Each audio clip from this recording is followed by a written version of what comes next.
Dividing polynomials. Let's interpret the remainder of a synthetic division problem. We'll start by reviewing synthetic division.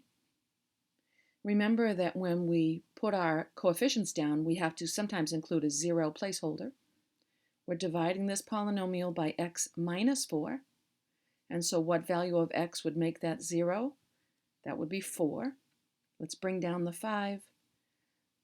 Multiply that by 4 and we get 20. Now we add. Multiply, we get 56 and add. Multiply. And when we add, we get 232. That's our remainder.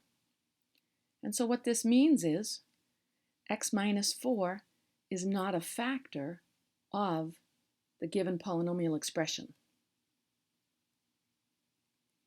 We could represent the entire division problem this way. The dividend is the 5x cubed minus 6x squared plus 0x plus 8.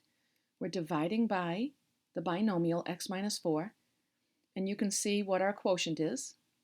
It's found at the bottom of the synthetic division expression, 5x squared plus 14x plus 56, and the remainder we write over the divisor.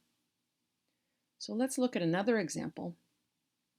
Let's represent our polynomial dividend by writing the coefficients. We're dividing by x minus 2, so we'll put a 2 outside, and we'll go through the same synthetic division process. And this time, we're going to get a remainder of 0. And so we want to think about what does it mean when you divide and you get a remainder of 0. That means that the divisor, whatever you were dividing by, is in fact a factor of the dividend. So we can write the original polynomial expression as a multiplication problem. We can write it as x minus 2 times x cubed plus 3x squared minus 5x minus 15. So what we're doing is we're taking our understanding of remainders with regular whole number division and we're applying it to the realm of polynomial division. In other words, the polynomial function that was represented by the dividend has a root or a 0 at x equals 2.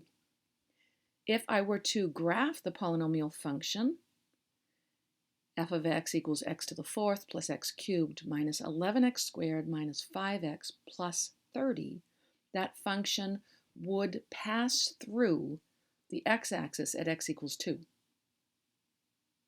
All right, so having a 0 remainder gives us a lot of information. Let's look at one last problem.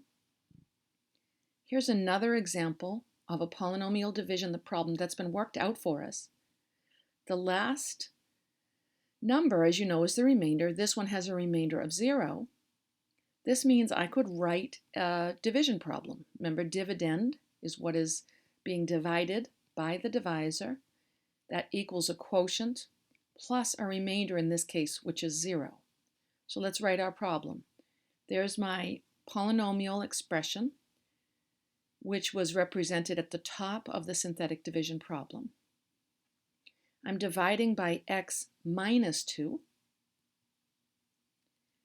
And this is going to equal